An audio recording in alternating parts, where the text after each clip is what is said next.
En route pour demain, sur BFM Business et Tech & Co. C'est le grand salon de la tech qui a lieu chaque début d'année ici à Las Vegas. On est au CES ou Consumer Electronics Show. Alors quelle nouveauté dans l'automobile pour cette édition 2025? Réponse dans ce nouveau numéro d'En route pour demain.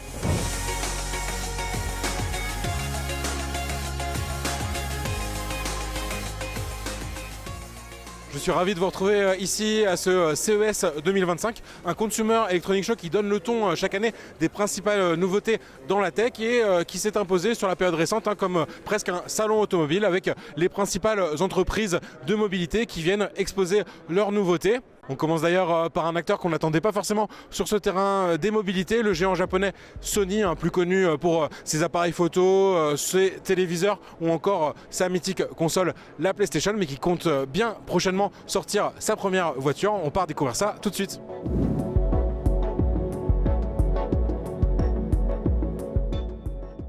Ça y est, on la découvre enfin, cette première voiture de Sony Honda Mobility et donc réunie sous la marque Afeela. Donc ce premier modèle, c'est tout simplement l'Afeela One. On est sur une version très proche de la production. Un petit rappel, à ce même CES, Sony Honda Mobility avait présenté déjà des concepts et prototypes. Mais là, avec le lancement qui s'annonce dans les mois à venir, on est vraiment sur une version quasi définitive. Ce qu'on peut constater, c'est un design très sobre, très épuré, mais ça c'est une volonté affichée par Sony Honda. Donc on est sur une grande berline avec pour moi quand même deux exubérances à signaler. Déjà sur la face avant on a un écran qu'on va pouvoir personnaliser, par exemple avec son jeu vidéo préféré ou encore un message comme bon anniversaire. Et sur le toit, on remarque facilement les capteurs, le lidar ou encore les caméras qui font partie en fait de l'arsenal de capteurs tout autour du véhicule. Et ça pour assurer la conduite autonome de niveau 2+ dans un premier temps et à terme potentiellement de la conduite autonome. Afeela n'insiste pas particulièrement sur les performances, mais ce qu'il faut retenir, c'est qu'on aura une batterie 91 kWh qui promet 480 km d'autonomie sur la version de lancement. Mais la vraie curiosité sur cette voiture, elle se trouve à l'intérieur. On a pu rentrer à bord et donc découvrir cet habitacle qui est lui aussi très épuré, mais avec un choix de matériaux très premium et une très bonne qualité de finition. Ce qui marque en premier lieu, c'est ce long écran qui court du rétroviseur gauche au rétroviseur droit. Et donc une longue surface d'écran qui va permettre notamment d'afficher une carte sur une largeur juste immense. A noter d'ailleurs qu'on dispose bien de vrais rétroviseurs avec des miroirs en complément des rétroviseurs caméra, et ça c'est une exigence de la réglementation américaine. À l'intérieur donc très épuré et tech, on peut même parler de shy tech, cette tech qui veut se faire discrète avec des commandes tactiles autour du bouton de warning qui n'apparaissent qu'au démarrage du véhicule. Toujours dans cette volonté d'être un objet très technologique, on a également un assistant personnel, Afeela, qu'on va pouvoir invoquer par commande vocale. Ça c'est assez classique et qui repose sur une solution Microsoft OpenAI. À l'arrière, les passagers seront également dans des conditions assez luxueuses et bénéficient d'ailleurs de deux écrans 13 pouces et on pourra regarder un film différent à l'arrière et à l'avant avec aussi la possibilité de connecter un casque audio par passager. Et enfin, c'est aussi dans l'ADN de Sony qui est aussi très connu pour sa marque Walkman. Et donc on aura de la réduction de bruit active, notamment pour supprimer les bruits extérieurs. Donc ça c'est toujours un point fort au niveau du confort de conduite. Pour cette Afeela One, Sony mise beaucoup sur les contenus qui vont être proposés aux passagers à bord et puis au conducteur quand il sera à l'arrêt dans un premier temps, avant d'éventuellement envisager des options de conduite autonome qui permettront là du divertissement pendant deux phases de conduite. Afeela va logiquement miser sur l'aura de la PlayStation. On a une manette PS5 qui était placée à bord et on pourra jouer en contrôle remote, donc finalement avec sa PlayStation 5 à distance, reprendre sa partie à bord, et donc ça c'est quand même un bon point. Comme Sony est aussi producteur de cinéma, même chose, on aura accès au catalogue des films de cette maison de production.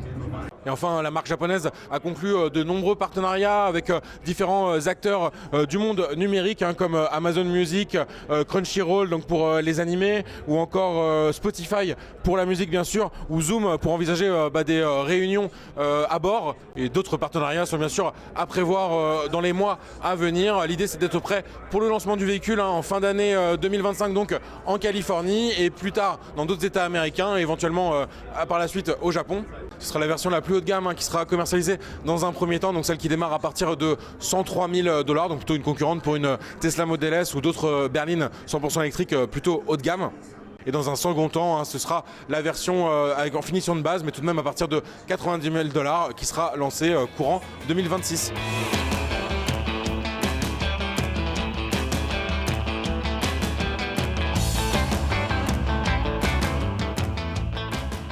Pour produire ce premier véhicule, Afeela s'appuie sur l'expertise d'un compatriote de Sony, en l'occurrence Honda. Et donc la marque japonaise est aussi présente en propre avec son propre stand sur ce CES. On part découvrir ça tout de suite.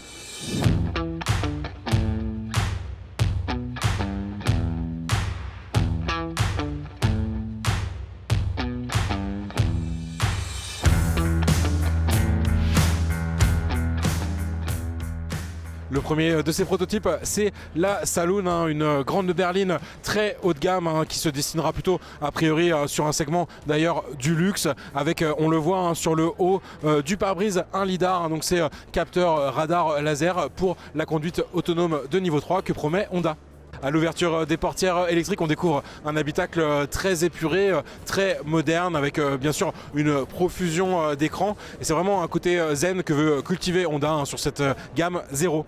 Alors le deuxième modèle, il a un design un peu moins futuriste, c'est un SUV de segment C, donc environ 4,50 m, et ça c'est un segment qui est très populaire en Europe. Alors dans un premier temps, les deux modèles ils sortiront aux États-Unis car ils sont produits dans une usine dans l'Ohio, mais le SUV il est particulièrement attendu pour l'Europe. Malgré ce design très futuriste, les designers de Honda, ils l'assurent, on serait proche à 95% des versions de série, donc hâte de voir ce que ça donnera sur la route. D'ailleurs, ce prototype du SUV, il est déjà très avancé. On a pu ouvrir le coffre, monter à l'intérieur, interagir avec l'écran, car cette gamme 0, elle va aussi inaugurer un nouveau système d'exploitation qui s'appelle Asimo OS et qui reprend donc le nom Asimo du petit robot chez Honda. Alors si Honda ne communique pas encore sur l'autonomie ou les performances de ces modèles, un autre signe qui peut laisser signaler que ce SUV il est encore très proche de la version de production et surtout qui sera plus abordable, c'est qu'il ne dispose pas de lidar pour les fonctions de conduite semi-autonome. Il reposera uniquement sur les capteurs type caméra ou radar. La commercialisation du SUV elle devrait démarrer fin 2026 aux États-Unis, donc on espère courant 2027 pour l'Europe.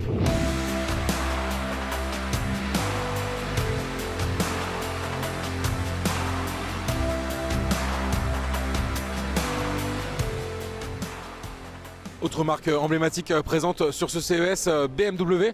L'Allemand est en quelque sorte un habitué de ce salon. Vous vous souvenez peut-être d'un SUV qui change de couleur, et c'était ici à Las Vegas.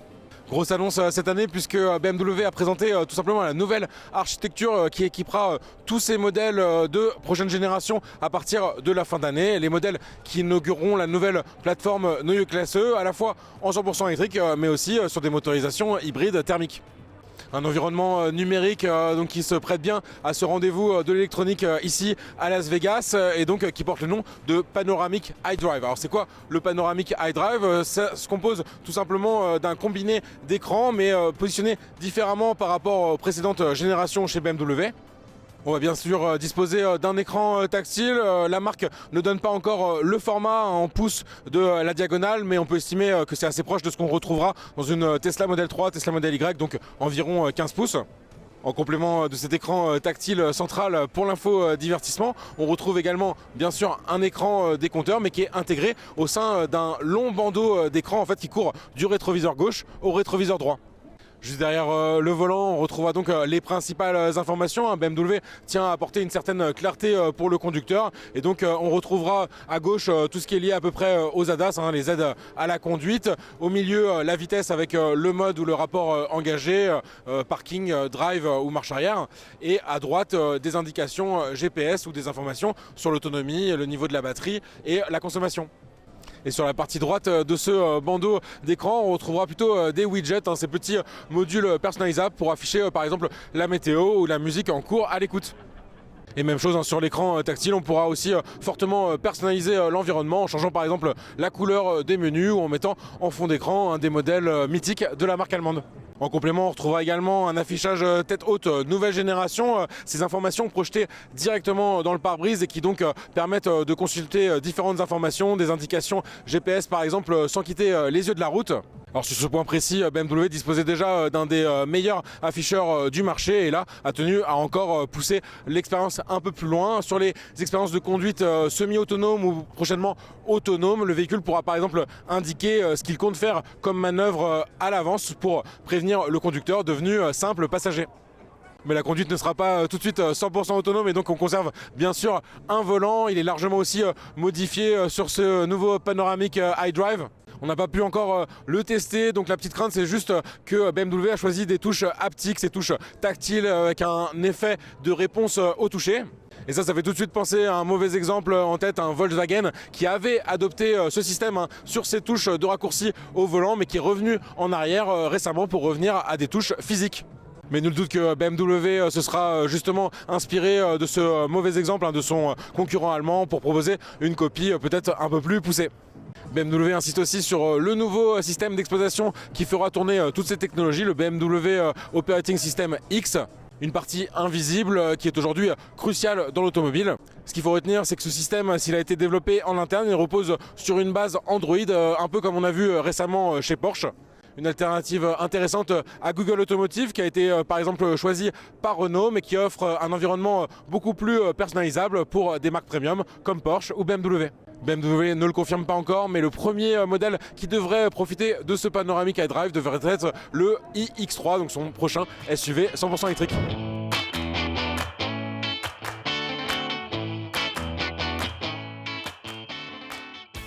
Autre acteur essentiel sur ce CES, c'est le terrain des mobilités, les équipementiers, ces fournisseurs de briques technologiques pour les différentes marques automobiles. Et on est justement ici chez Valeo, un des champions français et qui est présent pour la 11e année consécutive sur ce CES. Et je suis justement avec Élise Bunouf, chef de projet innovation chez Valeo. Bonjour Élise. Bonjour. Donc qu'est-ce que vous nous présentez principalement sur ce CES 2025 ? Aujourd'hui je vous présente AssistXR, qui est une solution qui réutilise tous les capteurs qui sont déjà à bord du véhicule en ajoutant une fonction logicielle. D'accord, et donc là il y a une petite expérience je crois autour du sujet sur un aspect sécurité très important bien sûr.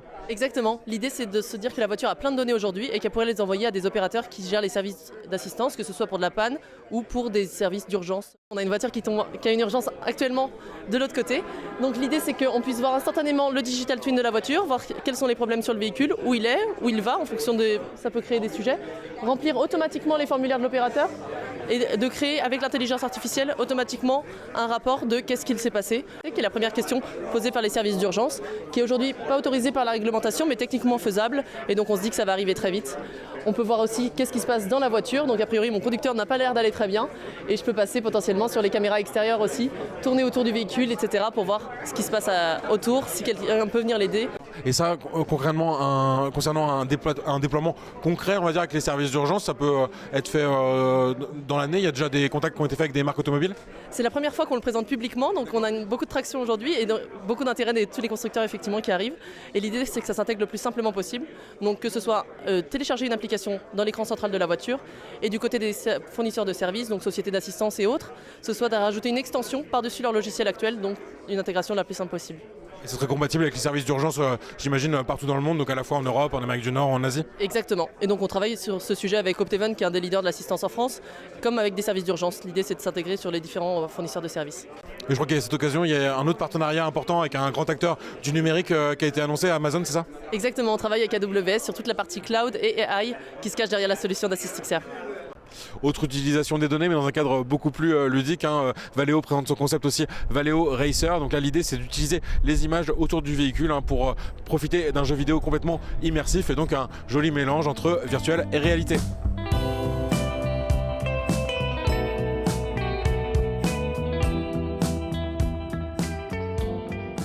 On est chez un autre équipementier Continental qui présente sur ce CES 2025 un nouveau concept, toujours aussi dans cette optique de réutiliser des éléments déjà existants dans une voiture pour proposer de nouveaux services. Ce démonstrateur, il se présente sous la forme d'une Renault Mégane E-Tech et Continental a tout simplement développé des logiciels pour utiliser les caméras qui se trouvent tout autour du véhicule. L'idée c'est d'avoir une ouverture biométrique. En fait, la Renault va reconnaître quand son propriétaire ou une personne indiquée dans une application s'approche en reconnaissant tout simplement son visage. Une reconnaissance faciale qu'on a pu tester et qui fonctionne plutôt bien. Et il y a même eu une impression photo d'une des personnes qui était habilitée à entrer dans le véhicule et le véhicule n'a pas été piégé. Mais on peut aussi demander via le logiciel à ce qu'il y ait un geste particulier à effectuer lorsqu'on s'approche de ce véhicule. Par exemple, tendre la main vers la poignée, ce qui reste assez naturel en plus. Et ça évitera aussi au véhicule de se verrouiller sans cesse si on reste par exemple discuter à côté. Pour éviter la surconsommation électrique liée à cette utilisation des caméras, Continental passe en effet par les radars qui vont détecter la présence, l'approche en fait d'une personne et activer à ce moment-là la caméra pour voir si c'est son propriétaire ou non. La même solution peut être proposée pour l'ouverture du coffre électrique à l'arrière et donc potentiellement une option qui pourra s'ajouter via une mise à jour pour tous les véhicules qui disposent d'une caméra de recul avec une assez bonne définition.